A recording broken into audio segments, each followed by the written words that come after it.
Jorge Zapata, presidente de la Cámara Peruana de la Construcción, CAPECO, nos acompaña esta noche para hablar sobre este tema. Gracias por estar aquí, bienvenido. Buenas noches. A ver, los asesinatos que estamos viendo, los crímenes que estarían vinculados al cobro de cupos, para ser honesta, los hemos visto en el pasado. No son, lamentablemente, una cosa nueva en el sector construcción. Pero lo que estamos viendo hoy ocurre con mayor frecuencia y con mayor ferocidad. ¿Qué es lo que está pasando? Efectivamente, esto tiene una larga historia, pero últimamente se ve con mayor frecuencia y con mayor ferocidad. Los delincuentes se han vuelto más avesados. El último ataque ha sido en la puerta del local de la Federación de Trabajadores de Construcción Civil. A plena luz del día. A plena luz del día. Sí. Y nada menos que al secretario general del IMI Balnearios, es decir, el secretario general de la central sindical más grande de esta federación, ¿no? Entonces, lo que se ve pues que esto ha venido escalando en lugar de ir disminuyendo. Los negocios entonces están sometidos a estas prácticas. Es como nos contaba un poco el exministro Rubén Vargas, que van, les exigen el cobro de dinero. Él da un valor representativo, pero si no les pagan ese dinero, ¿atentan contra su vida? Sí, amenazan primero, ¿no? A ver, hay que diferenciar bien porque hay sindicatos formales.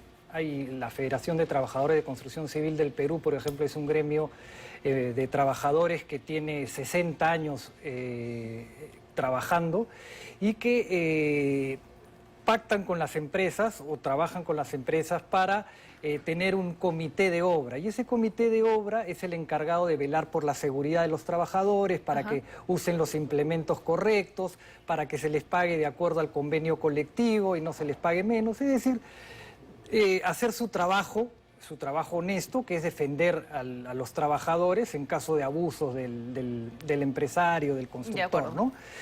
Pero hay delincuentes que se hacen pasar por sindicatos y que se quieren meter a la obra y cobrar cupos. Es decir, cobrar por empleados fantasmas, es decir, que le asignen 2 o 3 operarios en la obra y que no van a trabajar simplemente, pero que semanalmente cobran.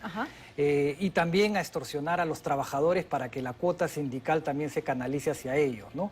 Entonces, ahí viene la defensa que hacen los sindicatos formales, los sindicatos históricos de su trabajo, ¿no? Que es además ya que han hecho el acuerdo con la empresa constructora.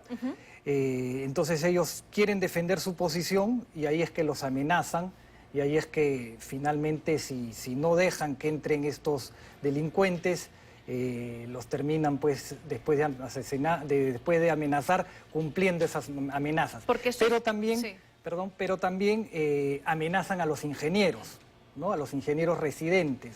No solo a los trabajadores, ¿no? A los ingenieros residentes también los quieren obligar a meter a trabajar a esta gente.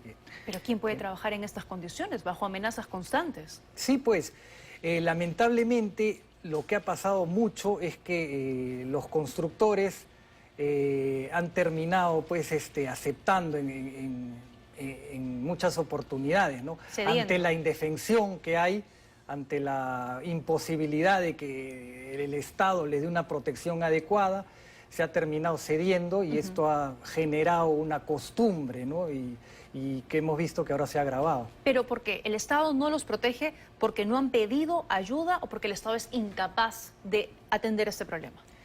Yo creo que ayuda se ha pedido mucho, ¿no? Evidentemente el Estado no está siendo capaz de atender el problema. Sabemos que es un problema complejo, no es un problema que se va a resolver de la noche a la mañana ni a corto plazo, eso es una realidad. Va a tener que pasar un buen tiempo para que esto se empiece a resolver, pero por lo menos hay que empezar a resolverlo.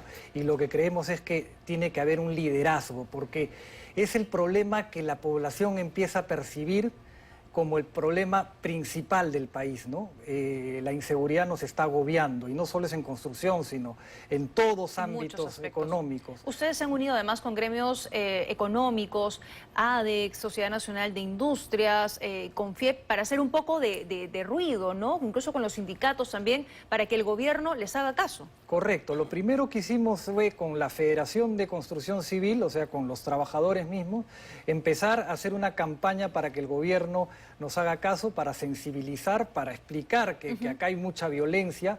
Ya habían en esa época muchos dirigentes sindicales amenazados. asesinados y muchas amenazas, represalias contra ingenieros, contra las mismas constructoras. De acuerdo. Entonces, primero nos unimos con la federación y después fuimos ampliando esta cruzada y hemos invitado a otros gremios empresariales como para unirse Confiep, también. y sí, y De hacer acuerdo. una fuerza común contra este Es la problema. única manera, parece que es la única manera para que el gobierno escuche y, como dice usted, comience a hacer algo. Gracias, señor Zapata, por habernos acompañado esta noche. Muy gentil por haber estado aquí. Sin duda es un problema grave, la inseguridad que nos